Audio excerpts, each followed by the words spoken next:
you aren't being a proper woman, therefore you must be a witch. You must be a witch. Listeners, welcome to the Missing Witches podcast. Welcome home to the part of the Missing Witches podcast that is Witches Found. I'm holding my arms in the air and tipping backward in joy and delight, just soaking in the glory that is Zoe Flowers, our guest today.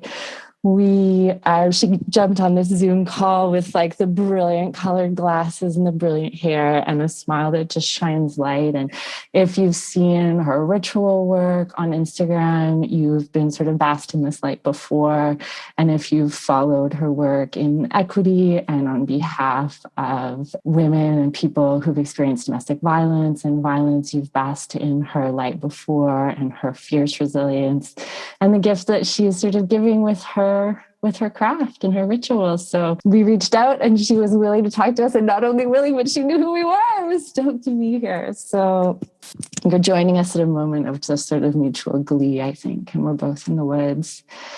And the crux of our conversation, Zoe, I would love for you to just introduce yourself in whatever way feels right for our listeners. Yeah. I think the crux of our conversation, at least as a starting point, because it keeps coming up, is how and when and why do we come out of the broom closet? So we'll circle back to that. Yeah, thank you. Thank you so much. So yes, I answered right away. I was so happy, so excited. I've been following your work also for so long and have wanted to, as I said before we started, been wanting to connect with you all. So I am Zoe Flowers, and I am here in New York State. So the home of the Lenape people, and so many more Native American folks, tribal nations. So I just want to say that first. And gosh, how to explain myself.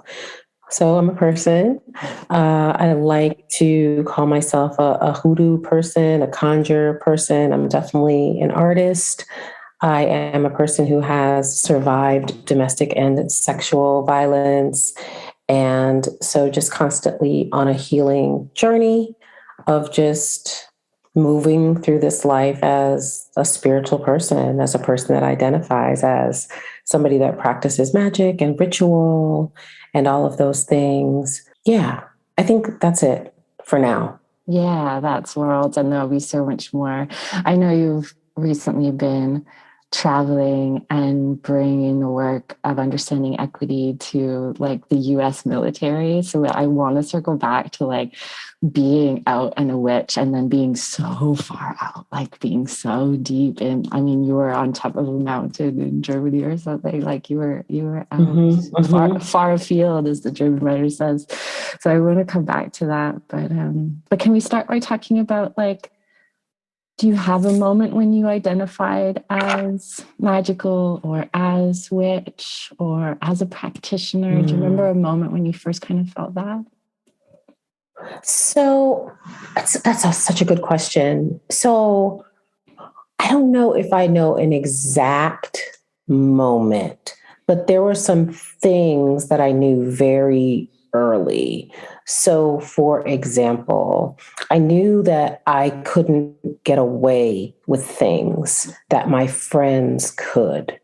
And I probably knew that in my early teens. Like if my friends quit school or, skipped school or did something like that, I was like, no, that's something I can't do. I just had this knowing that there would be a price to pay for me. And I'll never forget, my father gave me a check for something and it was a blank check. And my friends were like, oh, you need to just make this for, this crazy amount of money. And I was like, no, because I will probably get hit by a car on the way back from the bank. It was just like, I always knew that I was connected to something and I had a specific road to walk. I just didn't know what it was. I knew that I was kind of apart from things. I also was giving adults advice, which now it's like, oh, of course you were channeling information, right? But back then it would be like, I was always the person that people would call for advice. And even like adults, like I said, like counseling adults and just saying these things that an 11, 12-year-old typically would not say. But because of where I grew up, I didn't really have an outlet to witchery. So I was very connected to religion and to the church because that was the closest thing that gave me that feeling that I needed, that connection. And then I would say when I was about 20, I went to a metaphysical bookstore that had opened in a town that wasn't that far from mine. And I started getting into reading books like Catherine Ponder, just very metaphysical type books. But when I moved to Atlanta, so maybe there was a time, so around 90s, 96, maybe 95, 96, at that time, there were a lot of it was like the bunch of, spiritual people descended on Atlanta at that time. And there were these different metaphysical bookstores. And that's when I started getting into crystals. And I would just invite my friends over and be like, hey, let's just all lay on the ground and put our heads together and see what happens. So we would just lay in a circle. Now we know that's like chakra work, but I didn't know the words chakra or anything like that. It was just what we were doing. So we would just do things. Hey, let's go up to, the rooftop and just watch the sunset and just say what we want to experience, what we want to feel, what we want to attract. So we were just kind of doing these things together. And so that was around the 90s. That was around probably 96, I would say. But because I had that religion thing, I would go back and forth. I would throw out all my rap CDs. I would throw out all my crystals because I would be like, oh, this is the devil. And then I would, go back to church and just get really into the Bible and do all those things. So I went back and forth for a long time. Whoa, I have 12 questions I want to ask you. I'm so excited. I mean, okay.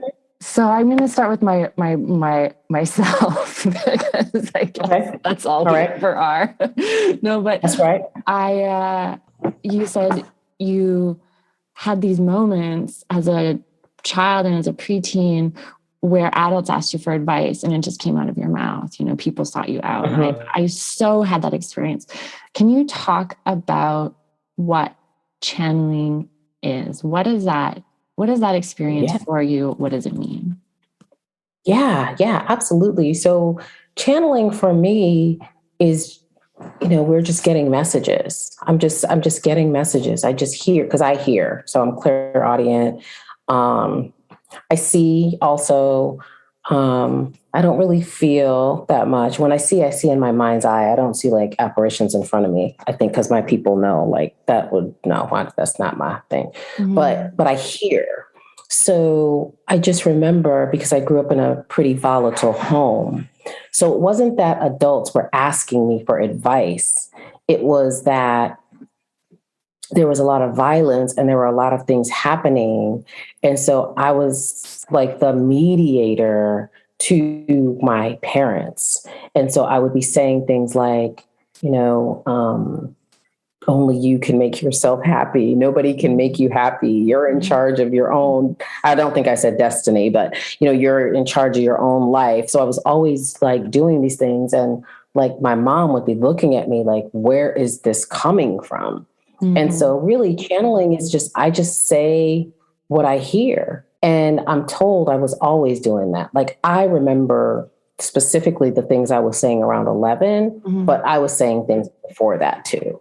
So channeling is just how can we say this? So you're a portal or you're a cup and spirit pours whatever, that knowledge, that message into that cup. I think that's a good way to describe it. So I'm like that cup. So spirit pours it in and then I pour it out. Let's talk about that coming from the church. Let's talk about that feeling of because I have so much love for the church that I grew up in, but so much anger also. So much resentment at the church in general, so much fury at the pain the church has wrought, So I channel my fury into into other directions now, into other creative directions. But the church for me wasn't something that made me afraid to be a witch. It worked on shame and stuff, but the church I grew up in was this like hippie social justice church. So when, it wasn't like that, but I know it is for a lot of our listeners and for people in our coven. I know that that's like a real painful, real thing that I don't really understand. I wish that you could, reach through this moment in this podcast to those people in some way.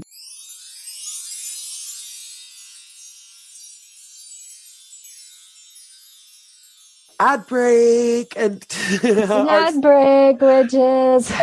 These ad breaks are sponsored by Missing Witches. We love you if you love us and you want to support us. There are lots of ways that you can do that. One of my personal favorites is our Patreon. There's always something going on the message board there, but specifically we do a monthly chat with those of our patrons who choose to join us. And it has been so rewarding for me, Risa. I think you can say the same thing. Oh my gosh, yeah. Just come join us. You'll see. You'll just be like, oh, I knew when I started listening to this podcast that I found my witch best friends, and there must be like a badass gang of them out there gathering somewhere in the dark. And you were right. And it's on Patreon. And our Patreon is pay what you can. So it's not like there's a tiered system or whatever. If you can afford $1 a month or whatever else, we will welcome you with open arms. And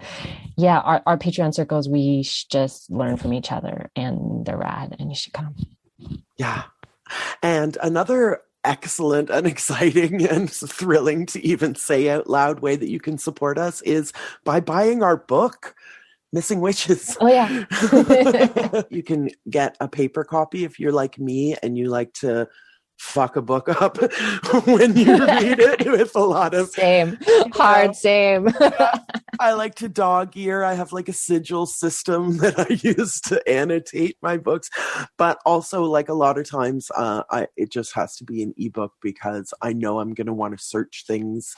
Sometimes I like an ebook. Also, it's available as an audiobook, which Risa and I narrated ourselves. There are musical versions of the carols. Those are two great ways you can support us through Patreon, through buying our book. You can review our book on your podcast, on your blog, on your social media, on Goodreads, on Amazon.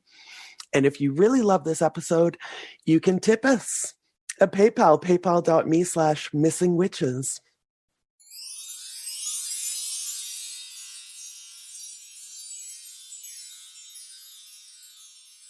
I was a Muslim for a minute in my early 20s. When I first started going to church, I was going to a Protestant church. And my family is not really religious, but I was. So I would take the bus to another town to go to church. Like it was a church in Nazarene. And the school bus would come to my town and it would pick me up. And I would go to that church because that's like where my god sister went and all that stuff. So I would go because I just loved it so much. But other churches, so then I also went, so that wasn't like a Baptist church. That was like a Protestant church. It was mainly white. They didn't really talk about the devil too much. But when I started going to like Black churches, it's a lot about the devil. It's like some religions talk about the devil more than they talk about God, the angels, whatever. And so anything outside of God is the devil. And it's like, you're going to hell, it's very thrown at you. And it's not just the Black church either. I mean, it's like lots of churches. Yeah. And so, it just is always there. It's always there. Like, am I worshiping the devil?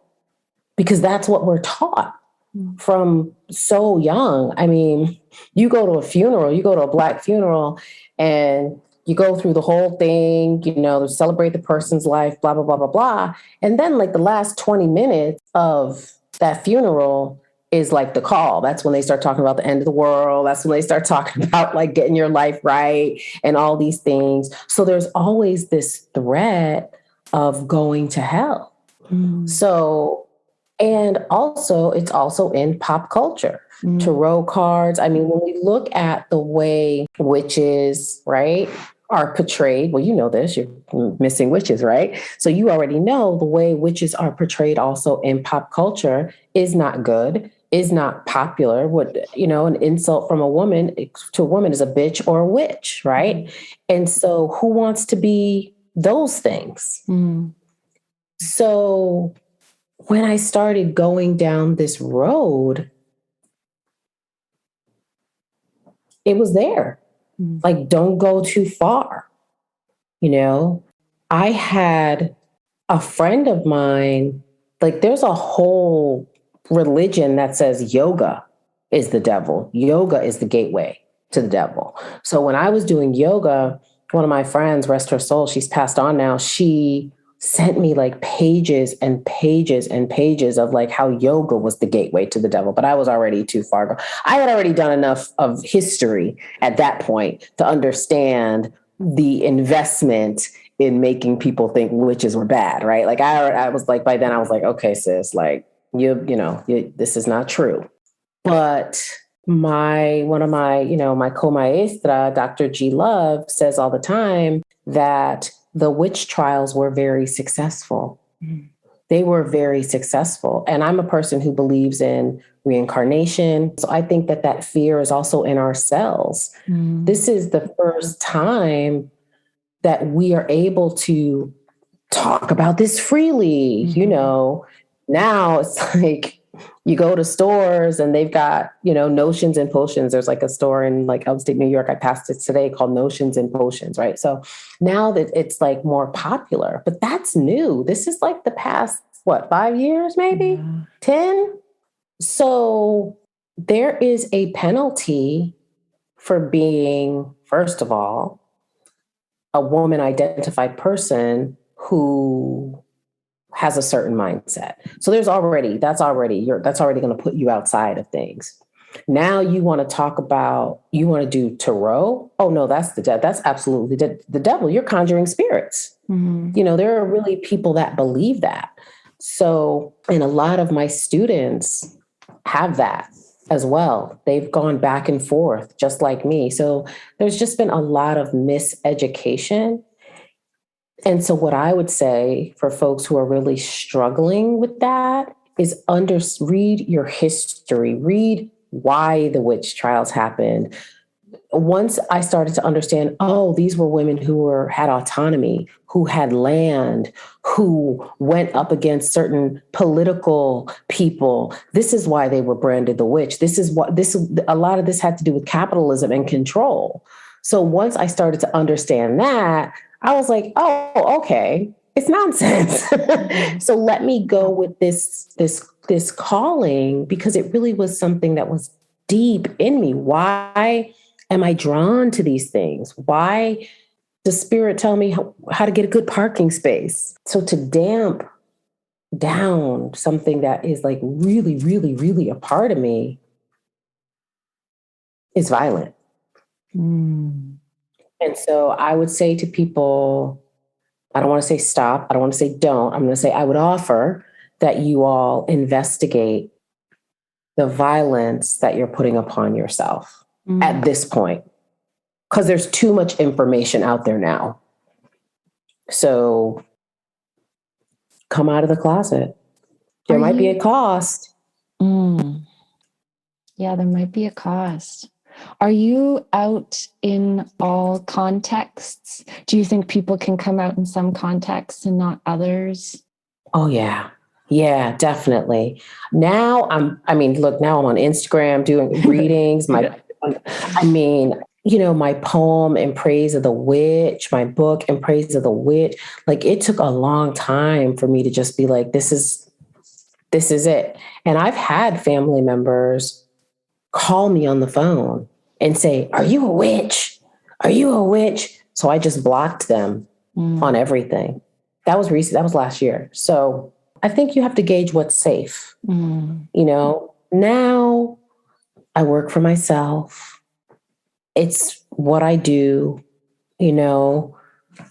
There are some people where I'm not blatant. If people ask me, I will definitely say, yeah, I do tarot, I do this and that, but I pick and choose what I say, how I say it, right? Because I am a believer in overt and covert. I think that's important. Me too. Yeah. I think that's important, to pick and choose what you say, because everybody doesn't have to know everything. No, that's right. I had a teacher whisper to me once, an ex-nun, don't throw your pearls before swine. And it resonated. That's right. It resonated That's in right. my life and my heart. That's right. I heard her voice my whole life. I am not for everybody. Not all of me is for everybody. Yeah. Yeah.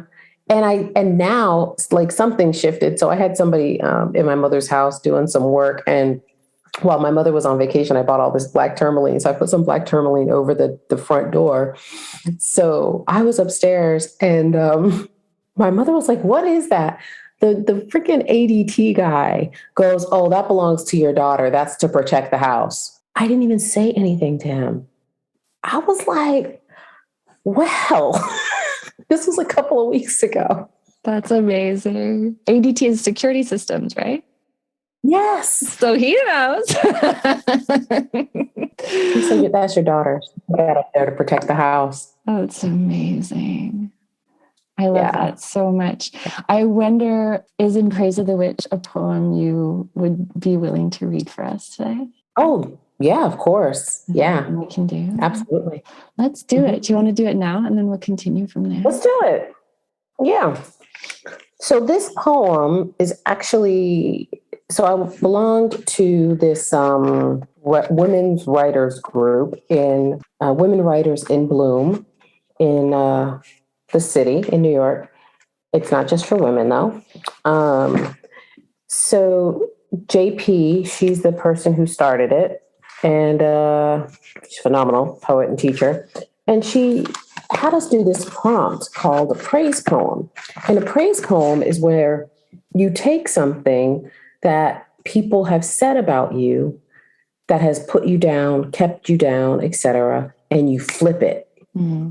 And so I thought about all the things that people have said about me, and I wrote this poem. And so this poem is the name of my book, but it's also, so I wrote a play called Ashes. And this is the poem that closes every play. Earth. We are the elements. Stay close to the ground, omnipresent. 6 feet under, our mother's blood courses through our veins, out our wombs, down our legs, feeding, soil, hungry. We are dirty with your sadness, different from anyone you know, omnipotent. We lick wounds and swallow sorrows, name ourselves goddess, are not afraid of the dark, call on God, angels, and ancestors when shit gets tight. We are round, full-figured, full of ourselves. Water. We bathe in basil and sea salt. We're shackled but jump ship anyway. Sharks fed on our flesh. We are ocean now. You eat us unknowingly, drink us in, believing you can suck us dry and quiet our storms, but we are Oya. Settling accounts, we are Ma'at, shifting. You can't box us in, pin us down, or tell our story. Fire. We eat men whole when given the chance, burn sage, incense, candles, tools of the trade, dance under moons full. We are loud, alive, stretch things out to fit our shape. You itch to see us put in our place. We are witch, wise woman and crone, burned at the stake. Air. But we are immortal, reincarnated in the poems of our daughters. We are phoenix, eyes in the back of our head. We are Sankofa bird, live betwixt worlds, float through walls that you build around us, blowing cigar smoke in your face. We are juke joint, speak out both sides of our mouths, seeing your future in eggshells. It's not looking good for you. Familiars by our side, we tag Miami, Haiti, and New Orleans with chalk circles, drink with Legba at the crossroads, walk on water masquerading as poet, artist, and mama. We eat too many carbs, fall in love with men who are afraid to love us back, and turn our crooked noses up at your traditions. Jazz, poetry, and Sade are our religions.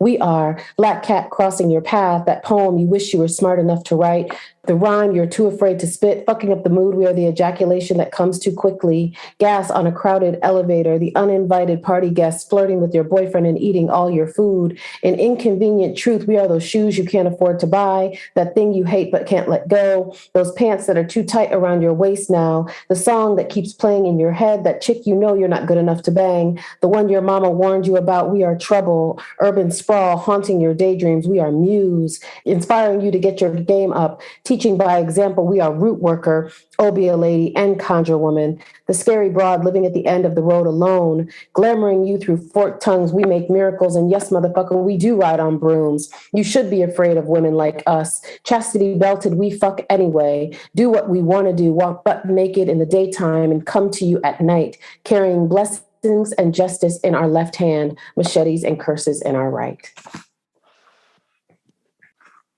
In Praise of the Witch by Zoe Flowers. Witch indeed. Oh my God, I fucking love you. I just want to soak in everything about that poem over and over again. It connects to so many witches' work, poet witches' work that I've been immersing myself in. And I feel like it really stands vibrant in this tradition of poet witches. Diana and Lucille Clifton and people who really understood this history. And, Lucille Clifton really working, we're only learning pieces of this history now, but that she, practiced automatic writing and communicated with her mother and her ancestors and brought all of this into her poetry. But I feel like from what I understand, her poetry, two-headed woman, she's referring explicitly to channeled work and working with spirit, but the poetry is something different than the automatic writing and then the channeled work. The poetry is you, right? Can you talk about how that works for you, that difference, or if it does? Yeah, that's such a good question. So I have two examples. So when we were working on Ashes, my friend Sherry Pullum, she's my co-writer. So I would write something, I would send it to her. And she, Gemini, honey. So it just was never, she always was like, I just think you have something else that you can give. So I would hate to give her anything because her eye, she don't miss nothing. Right. Mm-hmm. And so we had this ending that I hated. And so I wrote this thing, I sent it to her. She was like, yeah, no, this is not the ending. I think you can do better. I was furious. So I went home and I was like, before I went to bed, I was like, ancestors, give me the poem because I have nothing. I was just like, I have nothing. That's what I said to her. I have nothing else to give. I've written it all. I asked the ancestors. I went to bed. I opened my eyes. And there's this poem called Sometimes I Hear Voices. Boom. I just woke up. They just gave it to me. I just rolled over, sent it to her. She was like, oh my God, this is it. Mm-hmm. Right. So that was a pure channeling. I asked, they gave it to me. Mm-hmm. That doesn't happen that much with my poetry. Typically, what happens with my poetry is I'm responding to something, a heartache, something that's happened politically, something that I'm working through or working on, a movie that I've seen. So typically that's different. It's not really channeling in that way. I don't really channel my poetry in that way. Now, there are other things that I work on. So I did a short film called Road, which is about a Black witch living in Brooklyn. That was straight up channeling. The character, Caroline, who's like the great-great-grandmother of my main character, Caroline came to me 5-6 years ago. Boom, I'm meditating and I hear this voice. First of all, I'm not no witch. And I just start writing. She's like, I'm a time traveler. I'm this, I'm that. So I started just reading that in different places as a short story. Then one day I come home, I look down my street. I live on a very beautiful block. So I look down my block and I'm like, this is such a beautiful street. And all of a sudden, the whole film just starts. Went in the house. I just started writing. So they give me like stories, but the poetry is different. And so once that story started coming, then I was like, oh, snap. Is this Caroline? Because so then I went back into my computer and I see and I'm like, oh shit, this is your story. Like, so they channel stories, but the poetry is different. The poetry is more like here and now.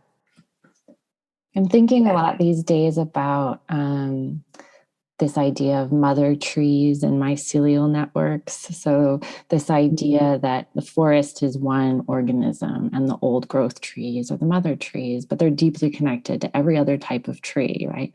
And we know now, like this incredible scientist, Suzanne Simard, has been showing us without shadow of a doubt for like 20 years, that the trees are passing information between each other and they're caring for each other. So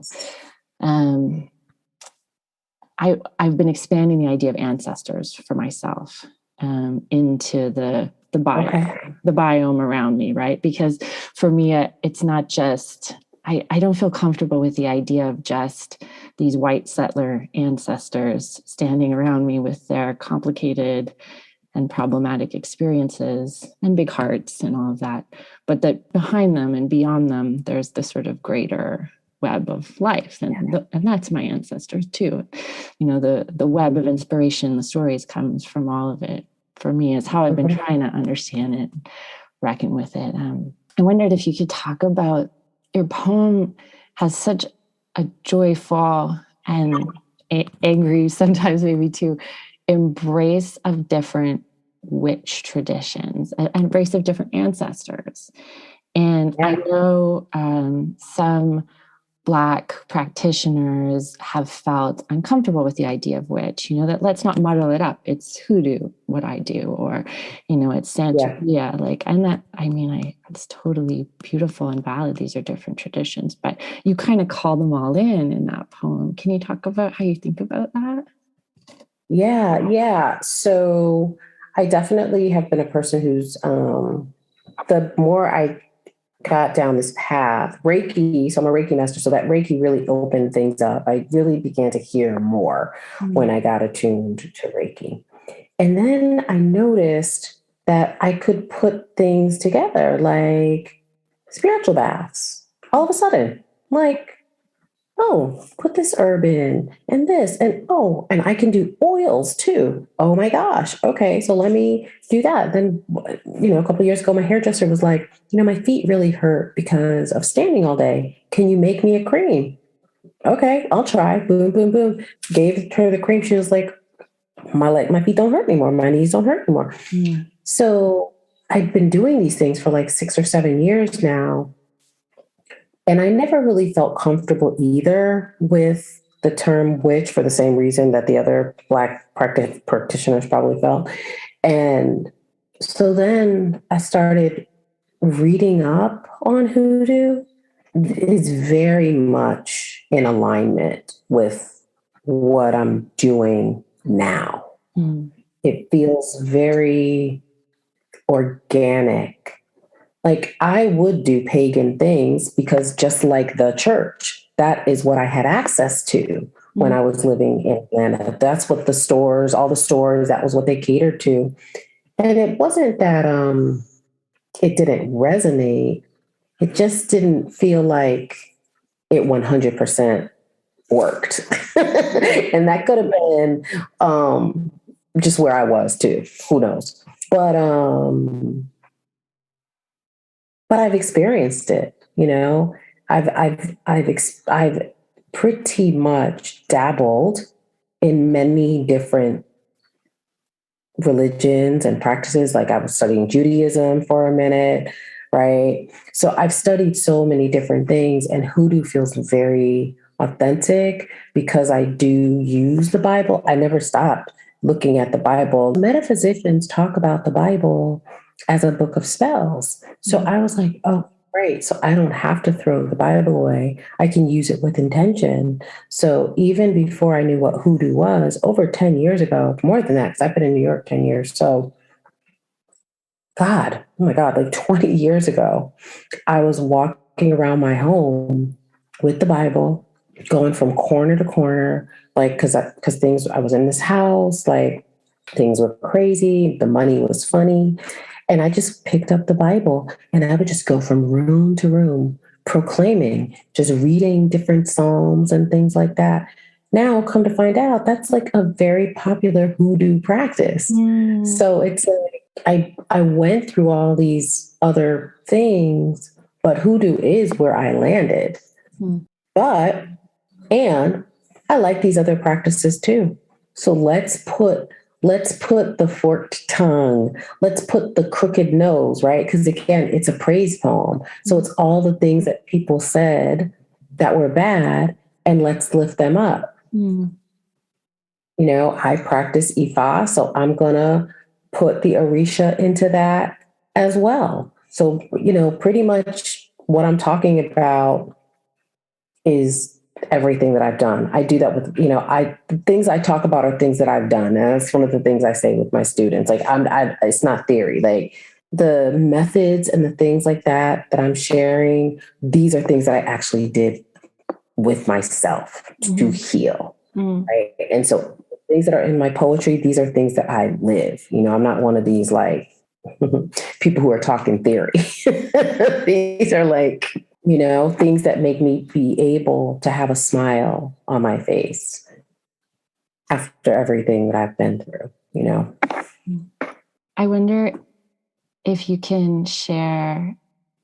Sometimes we ask, or I often ask Witches Found guests when we start to get towards the end, if they have a ritual or a practice or a healing meditation or a spell or an incantation that they could share with listeners. And I wondered if I can plant that seed with you, and then maybe this will get us there. But because I would also like to close with a poem, but I wondered if you could also talk a little bit about your equity work and how your own experiences and your ritual experiences, and you're connecting with spirit and you're connecting with magic. How does that feed into your anti-racist work, your equity work? Well, all of it. I'm looking in my I have a cute incantation. Okay. Yeah. Perfect. Yeah. I'm planting 3 seeds at once, and you're like on it. You're pulling up 3 trees. Yeah. I got it. Yeah. So it feeds it, right? Because the myth of white supremacy is the same thing that said that Black people are bad is the same thing that said women are bad, the same mindset that said witches are bad. So mainly when I'm going to schools, I'm reading excerpts from my play. That's when I get to really talk about like magic. So I went to Yale. I spoke at Yale. We did excerpts from my show. And then I did a presentation called Using Magic to Heal from Domestic and Sexual Violence in like 2017. And when I got done, I had a picture up. We had done this retreat at my friend's family's house in Vermont. And I do this with my advocates too, though. When I do self-care trainings now, I do share this. So it's a picture of us. We had gathered rainwater every day, and we had fresh flowers in it and herbs and all this stuff. And we all have our hands in it. And so I talk about as a ritual, because when I do self-care trainings, I do talk about ritual and spirituality. And I mean, I have gotten so, I don't know, I'm hearing bold where I show pictures of some of my rituals, like in these trainings. And so I was like, yeah, so this is a ritual. So, but how I talk about it is I talk about transition rituals. And so I'm like, a transition ritual is a ritual that takes us from one state of mind to another. So if we are doing advocacy work, when we come home, of course I keep it light and cute, right? And like, so when we come home from a busy day, you can burn some lavender, or you can burn some ylang ylang. You can burn some lemongrass, because lemongrass is a natural mood enhancer. So that's how I start to plant the seeds with domestic and sexual violence advocates in particular. And I talk about the rainwater. So every day we would put our hands in the water together and we would splash ourselves to connect ourselves to nature and to connect ourselves to others. So that's how I be doing it. And did you tell so I only know about this from your Instagram, but did you tell the members of the US military that you were working with in Germany that they should light some ylang ylang? Yeah, I did because no. And I told them I was a tarot reader too. Yeah. This is a good example of what you're saying about, like, you don't have to give them all the pieces. Yeah, I don't give them all the pieces, but so the first day was about race and racism and all those things. And then the second day, I did self-care. So that is a part of my self-care trainings. Turn off the computers, go outside, get in nature, move your body. I talk about acupuncture, and I talk about it again from a scientific way, because I talk about trauma and the brain. Well, in this case, my co-presenter talked about trauma in the brain. So now we're already talking about the central nervous system. And these are things that you can do to calm your central nervous system, because we can't be good advocates if we are in fight, flight, freeze, fawn. And so here are some things that you can do. And I did this with a young woman today. She's going to be a new counselor going into the field. And I was like, we got to bring you out of your head and bring you into your heart. Out of the head, into the heart. And so sometimes I'll be like, I don't say energy, but I'm like, next time you go to the store, just see how you feel, right? See how you're impacted by what are you feeling? Every training I do, I open with the grounding ritual and I close with the grounding ritual. So you need more happiness? What color is that? Yellow? Okay. So then I'm like, okay, so you need more happiness? Where are you feeling that in your body? Oh, you're feeling that in your chest? Oh, well, let's see if you can send that yellow light to the top of your head and to the tips of your toes. So I've been doing this for like 3 years with everyone. It's just, so some people, I don't say meditation. I might say grounding, visualization, intentional breathing. So I've been doing ritual with people for a long time. I did the grounding with the military. I led them through a visualization. They could use it, I feel like. That's good. Oh my God. It's grounding. Absolutely. They need it. Take shoes off and bury them in the earth for a little bit. I'm glad you were there with them. Yeah. We, with, my co-maestra, we were deconstructing like how I wound up there. A couple of weeks ago, we're like, how did you end up in Germany, like on a military base for a week? Like, how did that happen? But there was that huge mountain that I went to the top of. That was right outside the military base. It was a 15-minute walk. Wow. So it was like, I was helping them to release that harsh energy, helping them to release it so that the mountain could take some of that. That's what we settled on. That's why I was there, to introduce these concepts to them and help them heal some of that stuff. Speaking of bringing us home, will you share your incantation, and then maybe we could close out with the poem? Oh yeah, the incantation. Absolutely. So this incantation is just a snippet of my money falling from the sky working. It's part of a keep it cute attraction spell. I'm the most beautiful. I'm the best I see. I'm attracting my desires. Bring the best to me.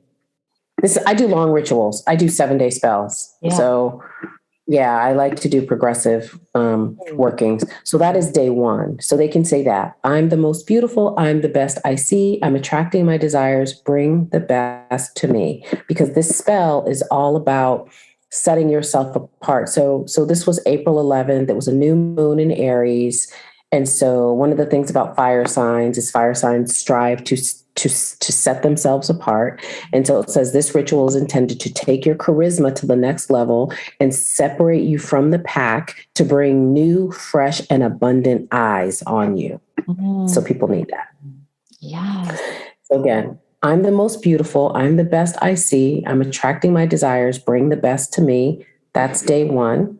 That's perfect. Let's plant that as a seed and people can find you for the rest. I also want to share, we just did we just had a coven circle over on the Patreon. Okay. Everybody come join us. It's fun and beautiful. And we were talking about our signatures, and we were talking about dance rituals, and we were all kind of signing our signatures really quick to show each other what it looked like. So the Zoom was kind of lighting up with people moving their hands to show what their signature looks like, the energy of it.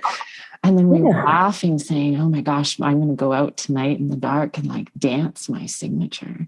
So I'm planting this seed with you too, listeners. Go dance your signature and repeat this incantation from Zoe Flowers. I am the most beautiful. Yeah. Bring it in, bring it in, bring it in. Yeah, thank you. And then did you have a poem for us that we could end with? Yeah. Or sit with? Yeah. We'll leave us sitting with. And before we do it, just want to thank you again. I could hang out with you for hours, but I'm glad we'll offer this entry into your work and life and thinking and writing to our listeners. And it's part of how things end up being woven at Missing Witches, that we, if we're lucky, get to meet again and again and have conversations in new configurations again. So I hope that that's in the future for us, because wonderful. I can't wait to hang out more and hear more of how you think. Yeah, let's just affirm that that's going to happen. Let's just, it's already done. Okay. So this one is called In the Blood. Soon and very soon, I will disremember how you gutted, sucker-punched, split me in two, cracked me wide, fed on all that lived, leaving only carcass in its place. Shell-shocked, bones picked dry, I rise, but like walkers, I'm not fully awake. Rituals slow, I begin exercising you from cell memory, hypnotizing myself to unlove you. Cleanse root, sacral, crown, you've helped me become strategic. Employing ancient recipes, visiting the mat, I sit at the Baba's feet. Orisha say you not the one, move on, it ain't that deep. I'm a shown machete, cords that keep us linked. Carry black onyx between legs, burying it in the ground when my cycle is complete. When loneliness threatens to overtake me, I pull out the receipts. All the while, I remind myself to breathe. Ancient message, my DNA birth civilization. I am the one I seek. I great-grandmother my inner child. Become Obia lady. Put your name in the freezer. Stay on Duppy alert. Sprinkle black salt across my doorway. Burn yellow, blue, and white candles. Bathe in oranges and rue. Bless my head with myrrh at sunset. I am forgetting about you. Offering cowries and honey to the river. Pineapples to the ocean. Myself to any enlightened ancestor that will listen. I ask Oshun if this is payback for those I killed. She tells me, look for sweetness. Bless all that curse me. She is not the source of guilt. Fully awake, a re-clear, the roots begin to loosen, and you are becoming a no-thing more than practice, an urban legend. The more I pray, the more your relevance is lessened. You have become 8-track because it is I that is honey to the bee, and soon you will be restless, searching for spells to unloose you from me. In the blood. Listeners, you are the ones you've been looking for. We'll see you next time. Thank you so much for listening. You must be a witch.